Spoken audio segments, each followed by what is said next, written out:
देश में इस वक्त केवल एक ही नाम की चर्चा है और वो नाम है ईडी। ईडी जिसने पूरे विपक्ष की नींद उड़ाकर रखी है। नेशनल हेराल्ड, शिक्षक भर्ती घोटाला और पात्रा चौल घोटाला, तीनों की फाइल ओपन है। नतीजा सोनिया, राहुल, ममता, उद्धव सबकी नींद उड़ गई है। पूरा विपक्ष टेंशन में है और किसी को कुछ समझ नहीं आ रहा तो सरकार और जांच एजेंसी पर ही सवाल उठा रहे हैं। जब राहुल से पूछताछ हुई तब कांग्रेस सड़क पर थी, जब सोनिया से पूछताछ हुई तब भी कांग्रेस सड़क पर थी, और आज जब हेराल्ड हाउस पर रेड पड़ी तब भी कांग्रेस सड़कों पर है।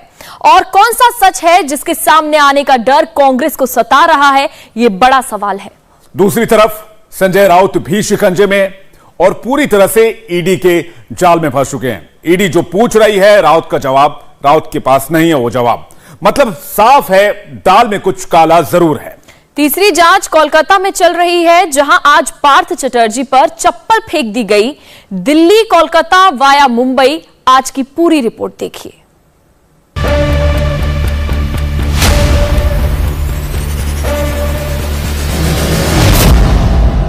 ऑल ओवर इंडिया आज ईडी फुल एक्शन मोड में।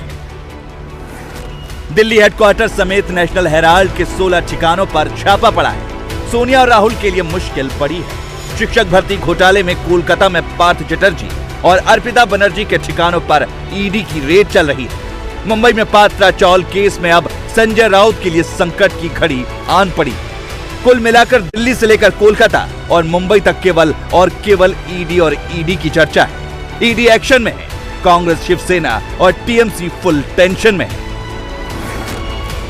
3 घोटालों में एक साथ ईडी के छापे से देश भर में हड़कंप मच गया।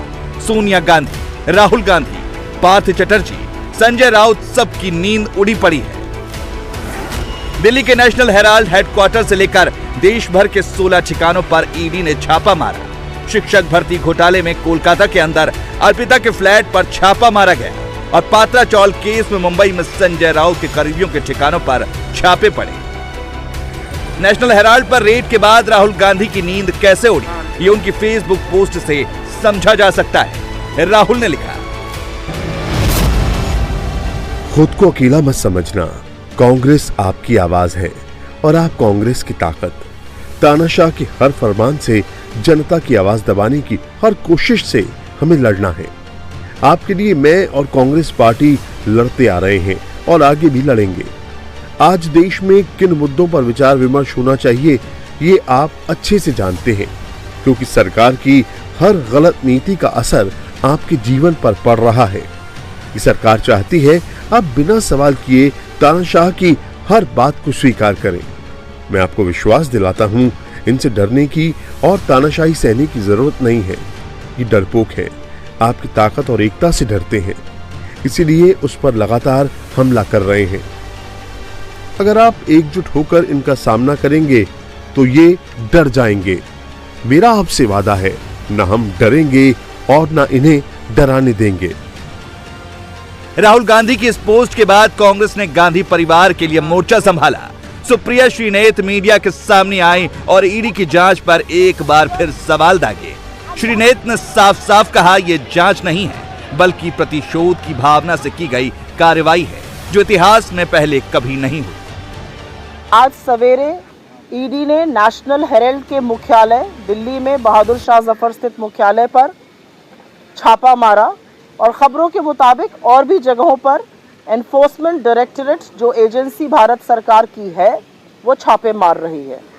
मुझे ऐसा लगता है कि भारत के इतिहास में राजनीतिक प्रतिशोध और राजनीतिक बदले की भावना से ग्रसित होकर इस तरह का कुत्सित काम शायद ही किसी सरकार ने किया हो जो आज मोदी सरकार कर रही है। ऐसी मिसाल दूसरी कोई नहीं है। बड़ी बात है कि नेशनल हेराल्ड केस में ईडी कांग्रेस की अध्यक्ष सोनिया गांधी से 3 दिन में 12 घंटे और राहुल गांधी से 5 दिन में 50 घंटे की पूछताछ कर चुकी है। और सोनिया राहुल के कई जवाबों से ईडी संतुष्ट नहीं है, लेकिन कांग्रेस इस मुद्दे को लेकर लगातार बीजेपी को घेर रही है। नेशनल हेराल्ड केस में आज आईटीओ स्थित नेशनल हेराल्ड के दफ्तर पर ईडी की रेड चल रही है। ये वही मामला है जिसमें कांग्रेस अध्यक्ष सोनिया गांधी और पूर्व अध्यक्ष राहुल गांधी के साथ पूछताछ हो चुकी है। इस बिल्डिंग के ग्राउंड फ्लोर पर पासपोर्ट दफ्तर है और अंदर और बाकी फ्लोर्स पर नेशनल हेराल्ड की बिल्डिंग है, जिसमें एजेएल एसोसिएट जर्नल लिमिटेड के नाम से अखबार निकलता था, जिसकी शुरुआत जवाहरलाल नेहरू ने की थी। और इस कंपनी पर 90 करोड़ रुपए का घाटा था, जिसकी पेमेंट कांग्रेस पार्टी के खाते से की गई।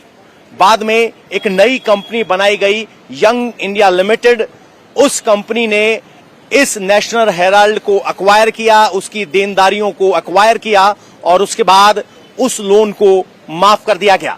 इस पूरी ट्रांजैक्शन में राहुल गांधी और सोनिया गांधी 33% की हिस्सेदार नई यंग इंडिया कंपनी में बनी और इसी को लेकर ईडी ने यह पूरा मामला दर्ज किया है और अलग अलग प्रीमाइसेस पर जांच की जा रही है।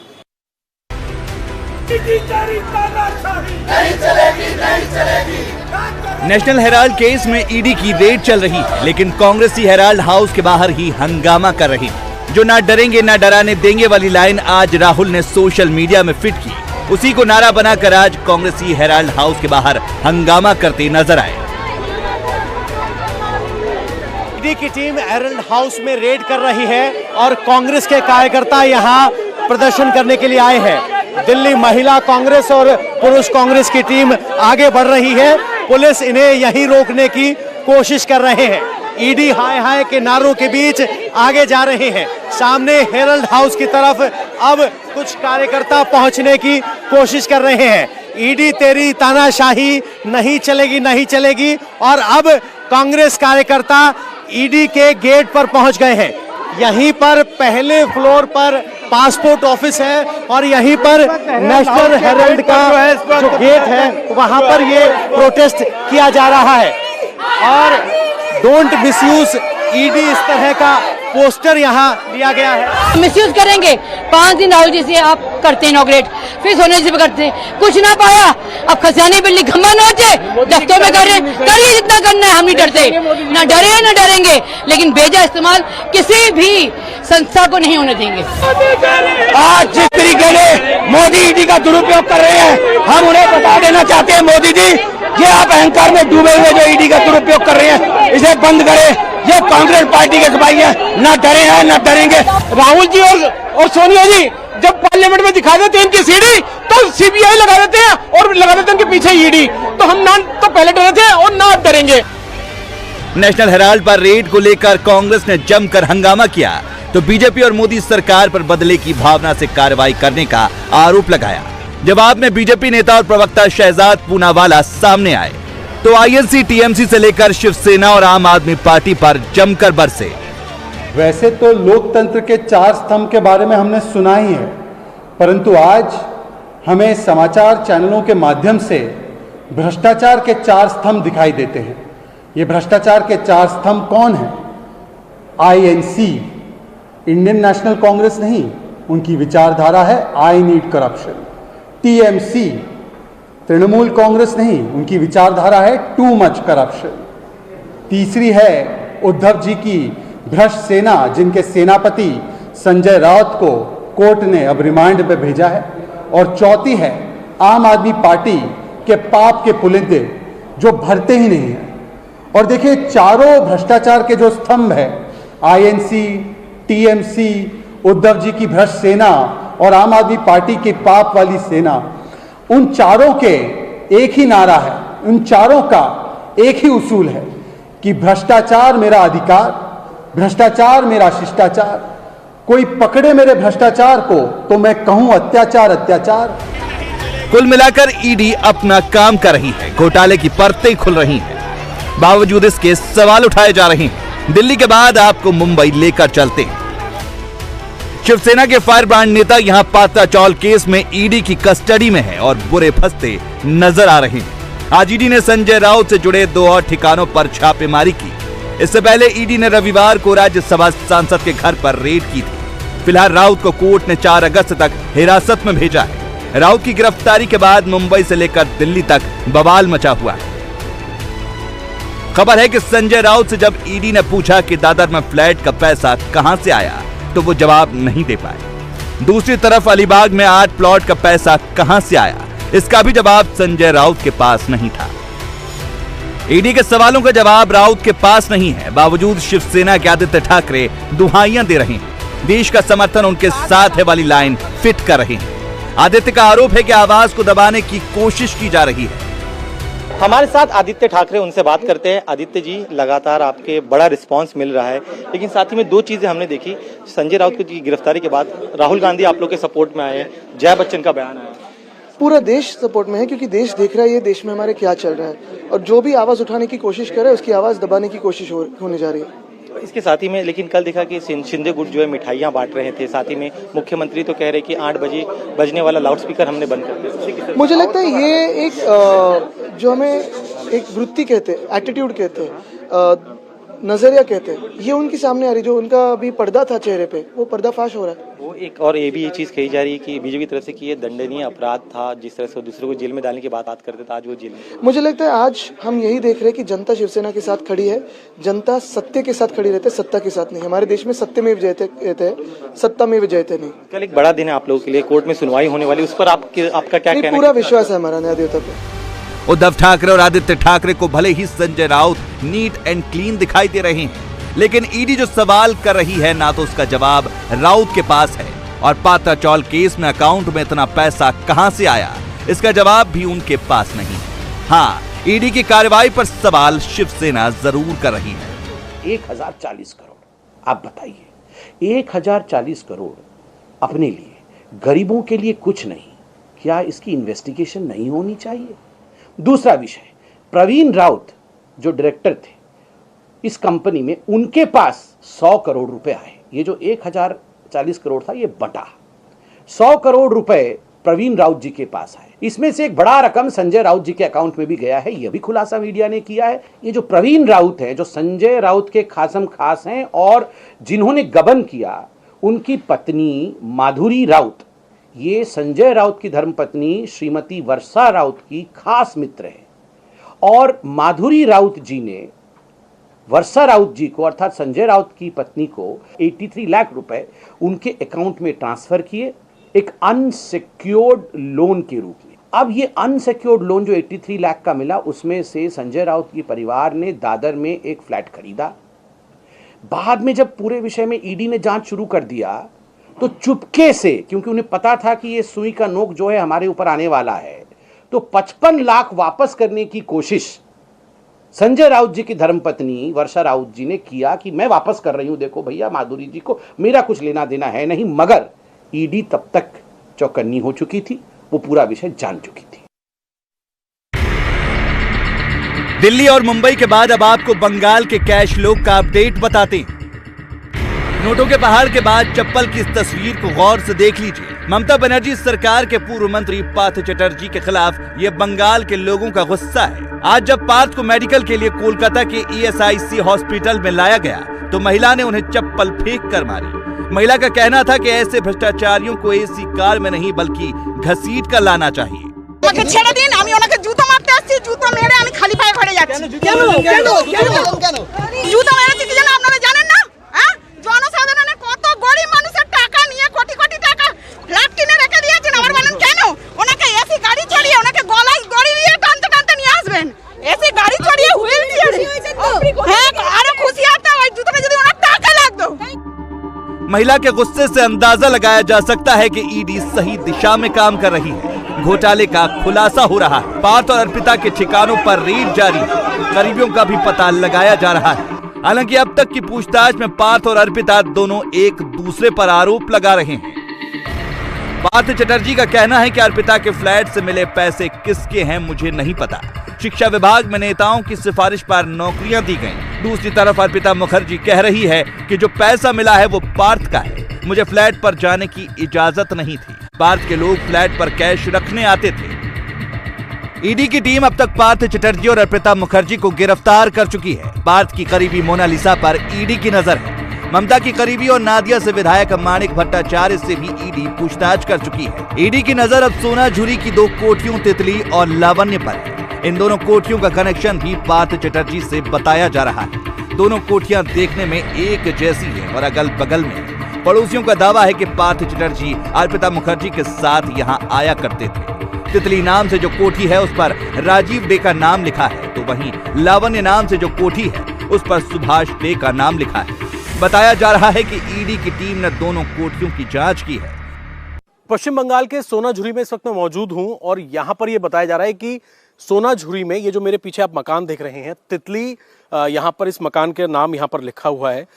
आस पड़ोस के जितने लोग हैं उनका ये कहना है कि पार्थ चटर्जी जो कि पूर्व में मंत्री थे और अभी हाल ही में जो पश्चिम बंगाल में शिक्षक घोटाला हुआ है उसमें अर्पिता मुखर्जी उनकी करीबी जो है उनके साथ उनकी गिरफ्तारी हुई है। आस पड़ोस के लोगों का ये कहना है कि ये मकान जो है वो उनका है और यहाँ पर अक्सर पार्थ चटर्जी को देखा गया है, वो यहाँ पर अपने कॉन्वॉय के साथ अपनी सिक्योरिटी के साथ आया करते थे। लेकिन इस घर के बाहर एक नाम ये भी राजीव देह करके एक नाम लिखा हुआ है। ये कौन है ये अभी जांच का विषय है, क्योंकि लोगों का ये कहना है कि हो सकता है कि उनके किसी रिश्तेदार का एक घर हो, क्योंकि यहाँ पर पार्थ चटर्जी अक्सर यहाँ पर आया करते थे, रुका करते थे। साथ में अर्पिता मुखर्जी को भी आस पड़ोस के लोगों ने यहाँ पर देखा है। यही नहीं, ये जो मकान है जिसके बाहर तितली लिखा हुआ है, फिलहाल घर पर कोई मौजूद नहीं है। हमने यहाँ पर पता करने की कोशिश की कि क्या यहाँ पर घर पर कोई मौजूद है, पार्थ चटर्जी से इस प्रॉपर्टी का क्या कनेक्शन है, लेकिन फिलहाल यहाँ कोई मौजूद नहीं है।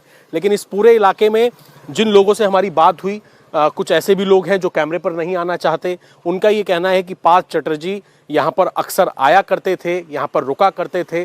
और साथ ही इसी बिल्डिंग के बगल में एक और ये मकान है, ये भी इस घर के बाहर जो नेम प्लेट लगी हुई है वो किसी और व्यक्ति के नाम से है। देह करके ही एक व्यक्ति हैं, सुभाष देह करके एक व्यक्ति हैं, उनके नाम की नेम प्लेट लगी हुई है। लेकिन इस इलाके के लोगों का ये कहना है कि पार्थ चटर्जी जो है उनका इन दोनों प्रॉपर्टी से कनेक्शन है। क्या ये उनके किसी रिश्तेदार के नाम पर है या फिर ये उनकी प्रॉपर्टी है, ये अभी इन्वेस्टिगेशन का पार्ट है। और जो मनी लॉन्ड्रिंग का पूरा मामला निकलकर सामने आया है, जिसमें अर्पिता मुखर्जी की कुछ प्रॉपर्टीज से जो है वो करोड़ों रुपए मिले हैं, 50 करोड़ के आसपास, और कुछ कैश मिला है, कुछ ज्वेलरी मिली है।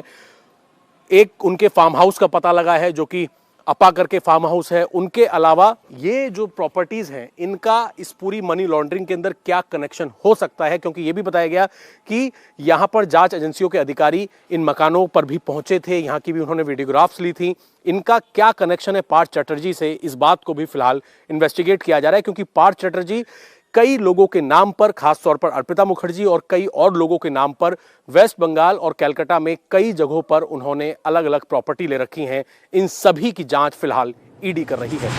पार्थ एंड कंपनी पर ईडी का फुल शिकंजा कस चुका है। इन सब के बीच आज भ्रष्टाचारियों की एक लिस्ट लेकर शुभेंदु अधिकारी दिल्ली आए और गृह मंत्री शाह से मिले। शुभेंदु ने दावा किया कि अमित शाह को एक लिस्ट सौंपी है जिसमें उन 100 लोगों के नाम है जो सीधे सीधे ममता के लिए, पार्टी के लिए और अपने लिए पैसे की उगाही में लगे हैं। अमित शाह से शुभेंदु अधिकारी ने करप्शन पर सबसे बड़े प्रहार की बात की, इसे जड़ से उखाड़ने की बात की। तो कोई नहीं है, ये जो सिंडिकेट है, ओपा सिंडिकेट, इसकी मालकिन का नाम ममता बनर्जी है। She is the kingpin of the corruption. और अपने nephew Abhishek Banerjee, he is the director of this syndicate. ये रुपया पार्थ जी का रुपया नहीं है, ये टीएमसी का रुपया है, ममता जी का रुपया है, उनकी भतीजा का रुपया है। ये रुपया बुआ भतीजा का, आंटी एंड और नेफ्यू का, और तोलामूल पार्टी का। टीएमसी नहीं बोलता है बंगाल का लोग, बंगाल का लोग बोलता है ये कंपनी है, और ये तोलामूल बोलता है, तोलामूल नहीं। तोला means to collect some money through extortion and bribe, exchange of anything. कुल मिलाकर ईडी के ताबड़तोड़ छापे जारी हैं। फुल एक्शन मोड में ईडी घोटालों से पर्दा उठा रही है और इसे लेकर सियासत भी 7वें आसमान पर है। इंडिया टीवी हर वक्त हर जगह डाउनलोड करने के लिए सर्च करें India TV news Google play store या ऐप स्टोर पर।